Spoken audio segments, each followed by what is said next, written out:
Products that I own and if they're worth the hype or not, and what I think you should buy instead. Starting off strong with anything by Glow Recipe. I feel like they just all break me out. They all have scents in them. They are all not acne safe, and they made my acne 10 times worse. I think that the Watermelon Glow PHA BHA Pore Tight Toner is a scam. I bought this full-size toner because I thought it would help my acne. I had cystic acne on my forehead. It's gone down a bit for sure because I stopped having a skincare routine. Tell me why? This just made me turn into, I don't even know. I just looked like a dinosaur. I looked so scary. I had scales. It was disgusting. This is the worst toner ever. I don't even use toners because this one scarred me that bad. I think that this is a definite pass. And I just don't even use toner at that point. I think that the Tower 28 Mist is enough to replace this. Same with the Dewdrops, but this one didn't break me out necessarily. I just don't think there's anything special about it. I mean, this doesn't even pump anymore. This was a free sample for my birthday. There's a lot better options out there, and this is just kind of a mid choice. I mean, there's also watermelon scent in it, which can break you out. So I think that if you're acne prone or you're like a teenager, I don't think you should get anything by Glow Recipe. I think it's much better for kids, but I also think it could make your acne worse as you grow older when that's not the point. I do say the packaging is cute. That's why I've kept it, because I love the little bottle. That being said, I don't have much of a skincare routine, but here are products that I actually think are worth. Starting out strong, you need a good moisturizer. I use the Neutrogena Ultra Gentle Unscented Moisturizer.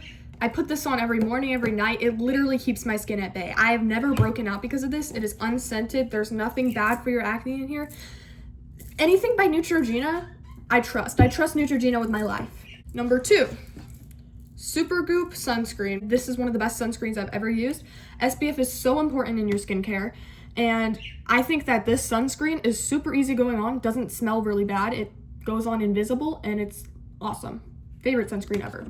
Lastly, if you're having a really bad breakout, I don't recommend wearing serums every day. I think that you should wear them every once in a while or a couple times a week. I go in with the Ordinary Niacinamide if I'm having a really bad breakout, resolved in like 2 days.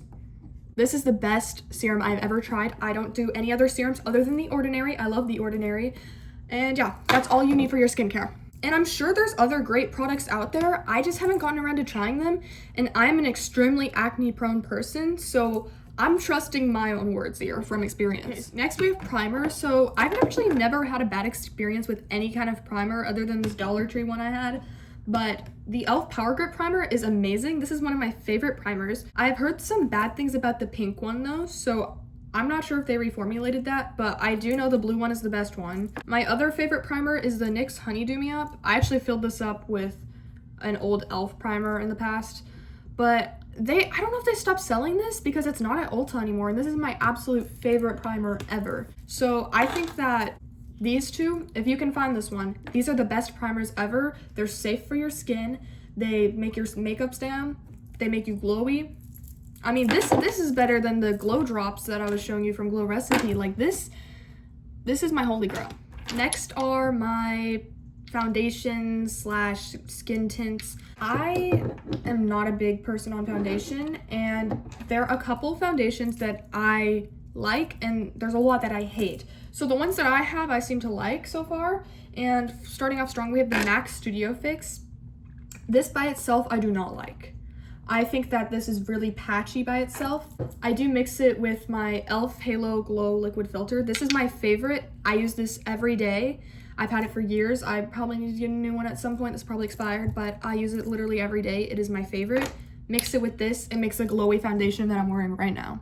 That being said, there is one foundation and one foundation only that I will use on its own, and that is the Maybelline Fit Me foundation. This is the best foundation I've ever put on my skin. It is not drying. It goes on like butter. It is so smooth. It glides easily. This has never melted off my skin either. This is the best foundation I've ever tried. I got one for my mom, and it is the best foundation she has ever tried. And I think you need to go get this if you want a foundation. Next is the NARS concealer. I am mixed on this. I thought this was a really nice concealer when I first bought it, but now that I'm wearing it, there's almost nothing being picked up on the applicator. It's very creasing, but it is nice and hydrating, so I'm mixed on this. I think that this is really expensive for what you're getting, and I think there's a lot better, like the e.l.f. Camo Concealer. Don't get the black one. That one is matte, and I don't like anything matte. That's really based on preference. I think that one's patchy. I usually just get the hydrating one, and I think that this is the best concealer I've ever used. I wear it all over my face. I put it on my chin and my cheeks and my forehead to lighten up the areas. I think the best alternative for the NARS concealer is the e.l.f. Camo Hydrating Concealer. This is the literal best concealer I have ever put on my face. I've bought this maybe like, I don't know, I have so many old bottles that I filled up with things. Like, this is the best concealer I have ever used. Mark my words, I don't use any other concealer. It's like 10 bucks and is the best thing. When this was like $26 or something and it's small, it doesn't work very well.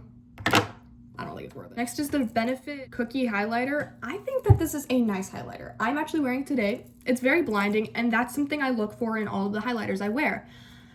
But then I say, this was like almost $40. This was very expensive. I think a better alternative, if you're looking for something just as pretty but cheaper, get the Rare Beauty Soft Silk Touch powder one. That is the best highlighter ever, but it breaks easy. That's the only thing. I had it for a month and it broke. I had to get this one because this doesn't break, and there's so much product in there. This is expensive, but I do think it's worth it. But if you still want something a bit cheaper, I think you should go for the Rare Beauty one. Now we have the Charlotte Tilbury Pressed Powder. I think that this powder is the best powder I've ever used. I keep saying that about all my products, but I have gotten to this point where the luxury items that I own are like the best luxury items I've ever tried. The only critique I have, there's not a lot of product in it. I mean, I had this for a couple months and I've hit pan. That might just from me going hey on it and using it literally all the time. But it also just might be from the not enough amount of product. But I think this is a really nice powder. I've never had something like this. I think it blurs your skin easy. If you want like a lighter undertone, it gives you that. If you want a nice translucent powder that's not as expensive as the Charlotte Tilbury, I think you should go for the same brand as the Fit Me, Maybelline Fit Me, but they have a powder which is just as nice. I think it is actually my second favorite powder compared to the Charlotte Tilbury. It glides on smoothly. It gives you that nice lighter undertone you want under your eyes, your chin, your forehead. It does everything that you want it to do, and it's like something like $10. Now is blush time. So I have the Patrick Ta blush, and if I had one makeup product that I could only use for the rest of my life, it would be the Patrick Ta blush in the shade She's a Doll. I use so much blush, and that's the one thing in my makeup that I get the most compliments for. Usually people are like, oh, what highlight are you wearing? I'll let them know. I get the most compliments on my blush. I am wearing the Patrick Ta blush in the shade She's a Doll. This is $40, worth every single penny. There is no blush to compare. It comes with a cream and it comes with a powder, and I don't know if you can see, I've literally used this powder blush so much. I use it every day. It lasts you so long, and it is the best powder blush ever. I don't have anything to compare to this blush, but I will show you a nice affordable blush, but it is nothing like that one. The e.l.f. Powder Blush Palette. This is like, I think it was like $5 or $10. I think that this is an amazing blush palette. I don't think it compares at all. This is not a dupe to the Patrick Ta. I just think this is a nice blush palette. It has all different types of colors that you want for depending on the day. I use this multiple times if I'm doing like a special look that I don't want like a crazy blush for. I just use this, and I'll usually go in with this darkish red, but they also have the light, and you can mix them all together. And I think that this is just a really fun starter, affordable, nice blush palette. Okay, next I have a couple viral like lip products, and I'm gonna be telling you if they're worth the hype with a simple yes or no. Glossier BirthdayBalm.com. Not really. Rhode Lip Peptide Treatment. Yes, I think this is perfect. NYX Butter Gloss. Absolutely worth the money. Looks beautiful in the skin. Glides like butter. 10 out of 10. Definitely. Laneige Lip Glowy Balm. Yeah. NYX Fat Oil. Maybe. It's a bit hard to pull out, but I think this is worth it. Prada Lip Balm. $50. No. Hostess Lip Gloss. Not really. Okay, and that's all for today.